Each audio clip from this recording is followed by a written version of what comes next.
Happy birthday to you. Happy Batkama.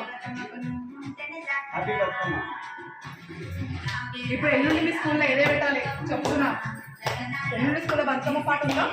ఆ పాట పెట్టాలా మీ టీచర్ది? సరేనా? చెప్తావా లేదా? చెప్తే బతుకమ్మ తీసి